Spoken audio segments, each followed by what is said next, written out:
Shri Joseph C Mathew, അങ്ങ് പിണറായി വിജയന്റെ വാർത്താ സമ്മേളനം കണ്ടിരിക്കുമെന്ന് ഞാൻ കരുതുകയാണ്.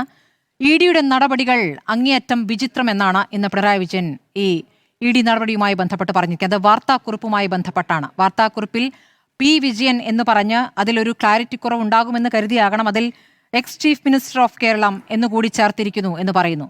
മാത്രമല്ല, ഈ വാർത്താക്കുറിപ്പുകൾ ഇഡി പുറത്തിറക്കുന്നത് അതും പതിവ് വിട്ടാണെന്ന് പറയുന്നു. അങ്ങേക്ക് അങ്ങനെ തോന്നുന്നുണ്ടോ? ഇഡിയുടെ നടപടികളാണോ വിചിത്രമായി തോന്നുന്നത്, അതോ ഇന്നത്തെ മറുപടിയാണോ?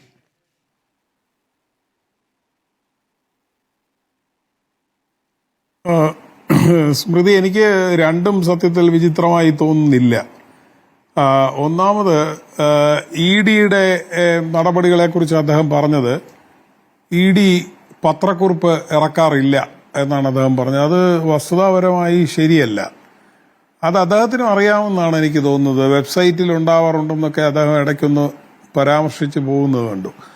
അതായത്, ഞാൻ നോക്കുമ്പോൾ ഈ മാസം 8-ാം മാസം അവിടെ 39 പ്രസ് റിലീസ് അവർ കൊടുത്തിട്ടുണ്ട്. ഈ പറയുന്ന 18-ാം തീയതി ഇവിടെ നടന്ന റെയ്ഡിന് ശേഷം അതിന്റെ പത്രക്കുറിപ്പിന് ശേഷം 8 പത്രക്കുറിപ്പുകൾ വേറെ ഇറക്കിയിട്ടുണ്ട്.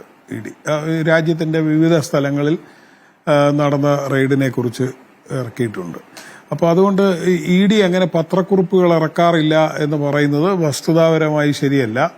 അങ്ങനെ പത്രക്കുറിപ്പുകൾ ഇറക്കാറുണ്ട് ഇ ഡി. അത് രാജ്യത്ത് എമ്പാടും ചെയ്യുന്ന ഒരു കാര്യമാണ്. രണ്ടാമത് അദ്ദേഹം പറഞ്ഞത് കേരള മുഖ്യമന്ത്രി പി വിജയന്റെ മകൾ എന്ന് എടുത്തു പറഞ്ഞതിനെ കുറിച്ചാണ്. അത് അദ്ദേഹത്തെ സംബന്ധിച്ചിടത്തോളം നേരത്തെ IT ഡിപ്പാർട്ട്മെന്റിന്റെയും സെറ്റിൽമെന്റ് ബോർഡിന്റെയും ഒക്കെ ഉത്തരവ് വന്ന സമയത്ത് ഇദ്ദേഹം പറഞ്ഞുകൊണ്ടിരുന്നത് ആ PV ഞാനല്ല എന്നാണ് പറഞ്ഞുകൊണ്ടിരുന്നത്.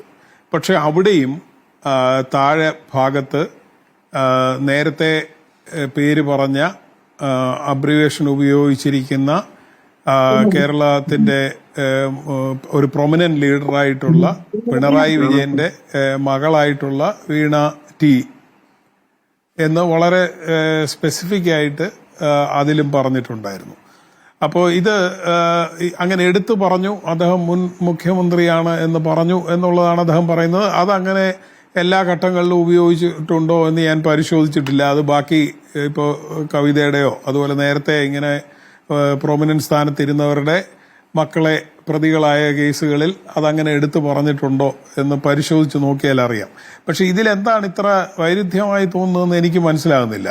കാരണം ഇതിനെ കൂട്ടിക്കെട്ടുന്നത്, അദ്ദേഹം ചോദിക്കുന്നത് വീണ വേറൊരു വ്യക്തിയല്ലേ, ആ വ്യക്തിയെക്കുറിച്ചുള്ള പത്രക്കുറിപ്പിൽ എന്തിനാണ് അവരുടെ പിതാവിനെ കുറിച്ചും പിതാവിന്റെ ഡെസിഗ്നേഷനും ഒക്കെ കൃത്യമായി ഐഡന്റിഫൈ ചെയ്യാവുന്ന രീതിയിൽ പറയുന്നത് എന്നുള്ള ചോദ്യമാണ് അദ്ദേഹം ചോദിക്കുന്നത്.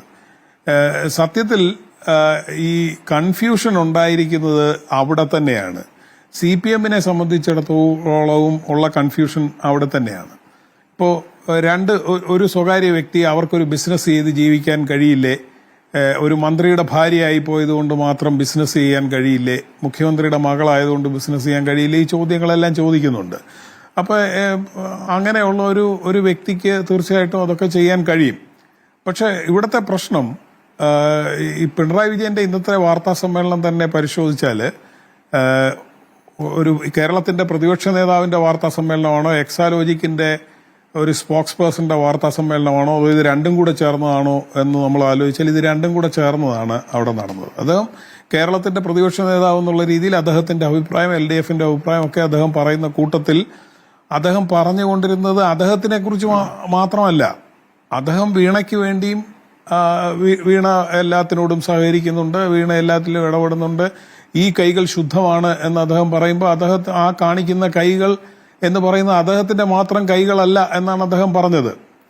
ഇത് എന്റെയും എന്റെ മകളുടേതും എന്റെ കുടുംബത്തിന്റേതും ഒക്കെ ചെയ്തികൾ ശുദ്ധമാണ് എന്നാണ് അദ്ദേഹം പറഞ്ഞത്. അങ്ങനെ ഒരു രാഷ്ട്രീയ നേതാവ് പറയുന്നത് തീർച്ചയായിട്ടും സ്വാഗതാർഹമാണ്. അങ്ങനെ ഒരു ഉത്തരവാദിത്വവും ഓണസും ഏറ്റെടുക്കുന്നത് നല്ലതാണ്. പക്ഷെ അങ്ങനെ ഏറ്റെടുത്ത് കഴിഞ്ഞാൽ പിന്നീട് ഞങ്ങളെ രണ്ടിനെയും കൂടെ ബന്ധിപ്പിച്ചത് പറയുന്നത് എന്തിനാണെന്നുള്ള ചോദ്യത്തിന് പ്രസക്തിയില്ല. ഇത് തന്നെയാണ് നമ്മൾ ആദ്യം മുതൽ CPM-നോട് ചോദിച്ചുകൊണ്ടിരിക്കുന്നത്. ഇത് നിങ്ങളുടെ ഒരു കേസാണോ? ഇത് CPM-നെ ബാധിക്കുന്ന ഒരു കേസാണോ അതോ രണ്ട് സ്വകാര്യ കമ്പനികൾ തമ്മിൽ നടത്തിയ വേറൊരു വ്യക്തിയുടെ കേസാണോ എന്നുള്ളതാണ്. അപ്പൊ ഇവിടെ നമ്മുടെ മുന്നിലുള്ള പ്രസിഡൻസ് എന്ന് പറഞ്ഞാൽ ഇപ്പൊ VS മുഖ്യമന്ത്രി ആയിരിക്കുന്ന സമയത്ത് അദ്ദേഹത്തിന്റെ മകനെ കുറിച്ച് ലോട്ടറിയുടെ വിഷയത്തില് മറ്റ് പല വിഷയം അന്ന് പ്രതിപക്ഷ നേതാവായിരുന്ന ശ്രീ ഉമ്മൻചാണ്ടി ആരോപണം ഉന്നയിച്ചു.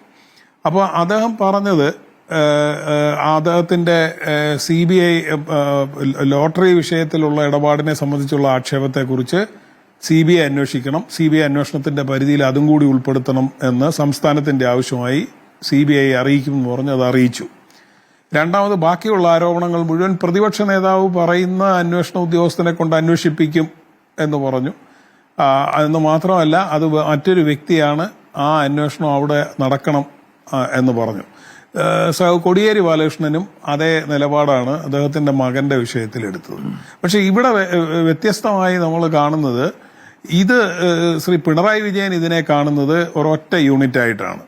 അദ്ദേഹം പറയുന്നത് ഇത് മുഴുവൻ അദ്ദേഹം മറുപടി പറയുന്നത് പോലും അവർക്ക് വേണ്ടിയും കൂടിയാണ്. അവര് സംസാരിക്കാനായിട്ട് പ്രത്യക്ഷപ്പെടുന്നില്ല.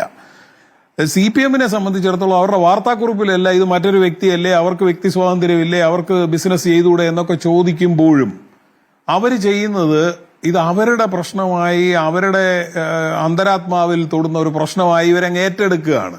ഇപ്പൊ തന്നെ വീണ വിജയൻ എല്ലാ അന്വേഷണത്തോടും സഹകരിച്ചു എന്ന് പറയുന്നു. അങ്ങനെയാണെങ്കിൽ പടിക്കൽ വെച്ച്, ആ വീടിന്റെ പടിക്കൽ വെച്ച് ഈ ഉദ്യോഗസ്ഥർ ആക്രമിക്കപ്പെട്ടതിന് എന്ത് ന്യായമാണ് പറയുക? അവിടെ വന്നപ്പോൾ ഇതിനെ ഡിഫറൻഷിയേറ്റ് ചെയ്തു. അകത്തുണ്ടായിരുന്നത് വീണ എല്ലാറ്റിനോടും സഹകരിച്ചു, പുറത്തുണ്ടായിരുന്നത് CPM അല്ലെങ്കിൽ പിണറായി വിജയൻ അവരാക്രമിച്ചു എന്നാണ് ഈ പറയുന്നത്. അപ്പൊ ഈ പറയുന്ന ഒരു വൈരുദ്ധ്യം ഇവർക്ക് ഇത് ഒരു തരത്തിലും വിശദീകരിക്കാൻ കഴിയുന്നില്ല. ഇവർക്ക് തുപ്പാനും കഴിയുന്നില്ല, ഇറക്കാനും കഴിയുന്നില്ല എന്ന് പറയുന്ന ഒരവസ്ഥയിൽ CPM-ന്റെ നേതാക്കൾ പെട്ടിരിക്കുകയാണ്. മുഹമ്മദ് റിയാസിലേക്ക് എത്തുകയാണ്. അതുകൊണ്ടാണ് ഈ കൂടുതൽ ശക്തമായി ഇപ്പോൾ CPM-ന്റെ ഭാഗത്ത് നിന്ന് കൂടുതൽ പ്രതികരണങ്ങൾ വരുന്നുണ്ട്. മുഹമ്മദ് റിയാസിലേക്കും റിയാസിന്റെ സുഹൃത്തുക്കളിലേക്കും എന്ന് പറയുമ്പോൾ വെറും സുഹൃത്തുക്കളല്ല, പാർട്ടിയുമായി ബന്ധപ്പെട്ട് കിടക്കുന്നവർ തന്നെയാണ്. അപ്പോൾ ഈ ഹവാല ഇടപാട് എന്നുള്ള ഈ പറഞ്ഞ വാർത്താ കുറിപ്പിലെ വാചകം അതെടുത്തു പറഞ്ഞുകൊണ്ടാണ് പിണറായി വിജയൻ പറഞ്ഞ ഒരു ഹവാല ഇടപാടും ഇല്ല എന്ന്. അതെ, ഇദ്ദേഹത്തിന് എങ്ങനെ അറിയാം? ഇദ്ദേഹത്തിന് അറിയാമെന്നുണ്ടെങ്കിൽ ഇതിന്റെ മുഴുവൻ ഉത്തരവാദിത്വം ഇദ്ദേഹം ഏറ്റെടുക്കണ്ടേ? ഇദ്ദേഹത്തിന് ഉത്തരവാദിത്വം ഇല്ലാന്ന് ഇദ്ദേഹം പറഞ്ഞാലും നമുക്കത് അംഗീകരിക്കാൻ പറ്റുന്ന കാര്യമല്ല. കാരണം അങ്ങനെ ഒരു തസ്തികയിലല്ല വീണയിരുന്നത്. ശ്രീ കർത്ത അങ്ങനെ ഒരു സൗജന്യം കൊടുക്കണമെങ്കിൽ എന്തിനു കൊടുത്തു എന്നൊക്കെ ഉള്ളത് തീർച്ചയായിട്ടും നിയമത്തിന്റെയും ധാർമ്മികതയുടെയും ഒക്കെ വ്യാഖ്യാനങ്ങളാണ്. പക്ഷെ ഇവിടെ ഇദ്ദേഹം പറയുന്നത് അതൊരു വ്യക്തിയല്ലേ ബിസിനസ് ചെയ്യരുത് എന്നുള്ള ന്യായം നിരത്തുമ്പോൾ പോലും അദ്ദേഹം പറയുന്നത് ഒരു ഹവാലയും നടന്നിട്ടില്ല എന്ന് പറഞ്ഞാൽ എല്ലാ ഇടപാടുകളെ കുറിച്ചും എനിക്ക് അറിയാമെന്നും കൂടിയാണ് അദ്ദേഹം പറയുന്നതിന്റെ അർത്ഥം. അപ്പൊ അങ്ങനെ ഏറ്റെടുക്കുന്നുണ്ടോ, അത് CPM ഏറ്റെടുക്കുന്നുണ്ടോ, അത് പ്രതിപക്ഷ നേതാവിന്റെ ഓഫീസ് ഏറ്റെടുക്കുന്നുണ്ടോ, ഇതൊന്നും എനിക്ക് അറിഞ്ഞുകൂടാ. അദ്ദേഹം പറഞ്ഞ ഇത് നേരത്തെ ഉള്ള പല വിഷയങ്ങളിൽ നിന്ന് വ്യത്യസ്തമായിട്ട് ഇത് തുപ്പാൻ വയ്യ എന്നുള്ളൊരു പൊസിഷനിലേക്ക് CPM എത്തുകയാണ്. എന്നിട്ട് അദ്ദേഹം പറയുന്നത് അതിൻ്റെ അകത്ത് ചില ക്യാച്ചുകളുണ്ട്. ഇപ്പൊ അദ്ദേഹം ചോദിക്കുന്നത് വീണയുടെ അക്കൗണ്ടിൽ നിന്ന് റിയാസിന്റെ അക്കൗണ്ടിലേക്ക് വന്നു, റിയാസിന്റെ അക്കൗണ്ടിൽ നിന്ന് ഹവാല അയച്ചു എന്ന് പറഞ്ഞു. ആ പറഞ്ഞതിന് എന്ത് തെളിവാണുള്ളത്? അദ്ദേഹം നിയമ നടപടി സ്വീകരിച്ചിട്ടുണ്ടെന്നുള്ളതാണ്. പക്ഷെ ഞാൻ മനസ്സിലാക്കുന്നിടത്തോളം EDയുടെ വാർത്താക്കുറിപ്പുകൾ ചേർത്ത് വെച്ച് വായിച്ചാൽ മനസ്സിലാക്കുന്നത് നേരത്തെ മെയ് 27-ാം തീയതി ഇവിടെ നടന്ന റെയ്ഡിൽ ഇവിടെ നിന്ന് പല ആൾക്കാരുടെ സൂചനകൾ കിട്ടി, പൈസ എവിടേക്കൊക്കെ പോയിട്ടുണ്ടെന്ന്. ആ സൂചനകളുടെ അടിസ്ഥാനത്തിൽ അവർ 9 സ്ഥലത്ത് റെയ്ഡ് ചെയ്തു. ആ റെയ്ഡുകളുടെ കൂട്ടത്തിൽ റിയാസിന്റെ വീടോ ഓഫീസോ ഒന്നും ഉണ്ടായിരുന്നില്ല എന്നാണ് ഞാൻ മനസ്സിലാക്കുന്നത്. ആദ്യത്തെ ദിവസം ഉണ്ടായിരുന്നു, രണ്ടാമത് അതായത് ഈ ഡയറിയിൽ നിന്ന് കിട്ടിയ പേരുകളുടെ അടിസ്ഥാനത്തിൽ നടത്തിയ റെയ്ഡുകളിൽ റിയാസ് ഉണ്ടായിരുന്നില്ല. പക്ഷെ റിയാസിന്റെ സുഹൃത്തുക്കൾ എന്ന് നമുക്ക് അനുമാനിക്കാവുന്ന പാർട്ടി ബന്ധമുള്ള പലരും ഉണ്ടായിരുന്നു. അവിടെ റെയ്ഡ് നടത്തിയിടത്ത് നിന്ന് കണ്ടെത്തിയ കാര്യങ്ങളായിട്ട് ED വാർത്താക്കുറിപ്പിൽ പറയുന്നു ഹവാല ട്രാൻസാക്ഷന്റെ തെളിവുകൾ ലഭിച്ചു, 20 കോടിയോളം രൂപയുടെ തെളിവുകൾ കിട്ടും, വരവിൽ കവിഞ്ഞ സ്വത്തിന്റെ തെളിവുകൾ ലഭിച്ചു എന്ന് പറയുന്നു. അപ്പൊ ഇതിന് മറുപടി പറയേണ്ടത് ആരാണെന്നുള്ളത് നമുക്കറിയില്ല. ഞാൻ എന്തിനാണ് മറുപടി പറയുന്നതെന്നുള്ള രീതിയിൽ അദ്ദേഹം ഇത്തരം കാര്യങ്ങളിൽ നിന്നെല്ലാം ഒഴിഞ്ഞു പോവുകയാണ് ചെയ്യുന്നത്. എന്നിട്ട് ചെയ്യുന്നത്, ഞാനതാ പറഞ്ഞ രണ്ടാമത്തെ ചോദ്യത്തിന് ഒരു അസ്വാഭാവികമായി ഒന്നും തോന്നുന്നില്ല എന്ന് പറയുന്ന കാര്യം, പണ്ട് എടോ ഗോപാലകൃഷ്ണ എന്ന് വിളിച്ച് മാധ്യമങ്ങളെ വരുത്താൻ ശ്രമിച്ച അതേ രീതി തന്നെയാണ് അദ്ദേഹം ഇന്നും ശ്രമിച്ചത്. അതിൽ എടോ അങ്ങ് ഒഴിവാക്കിയെന്നേ ഉള്ളൂ. അത് പുതിയ വിജയന്റെ ഒരു സ്വഭാവമായിരിക്കാം. ഇച്ചിരി ഒന്ന് മൈൽഡ് ആയിട്ടുണ്ടാവാം, സാഹചര്യങ്ങളിലും മാറ്റം ഉണ്ടായിട്ടുണ്ടാകും. പക്ഷേ ഈ വാർത്ത കൈകാര്യം ചെയ്യുന്ന മാധ്യമത്തെ അതിന്റെ എഡിറ്റർ സ്ഥാനത്തിരിക്കുന്നവരെ പേര് പറഞ്ഞു. അപ്പോൾ ഇത് ഞങ്ങൾ അദ്ദേഹം അറിയാതെ ഇതൊന്നും ചെയ്യുമെന്ന് ഞാൻ വിശ്വസിക്കുന്നില്ല. പക്ഷെ അതിൽ ഒരു കാര്യമുണ്ട്. ഈ പറയുന്ന മുഹമ്മദ് റിയാസിനെ ഫോണിൽ വിളിച്ച് ഇ ഡി കാര്യങ്ങൾ തിരക്കി എന്ന് പറഞ്ഞ കാര്യമാണ് പറഞ്ഞത്. അങ്ങനെ ഒരു സംഭവം ഉണ്ടായിട്ടില്ല, അങ്ങനെ ഒരു കാര്യം ഇ ഡിയും പറഞ്ഞിട്ടില്ല എന്നുള്ളതാണ്. അപ്പോൾ പത്രത്തിൽ വന്നത് തെറ്റായ വാർത്തയാണ് എന്ന് പറഞ്ഞുകൊണ്ടാണ് അതിനെ കൂടുതൽ വിശദീകരിക്കാൻ അദ്ദേഹം ശ്രമിച്ചിരിക്കുന്നത്.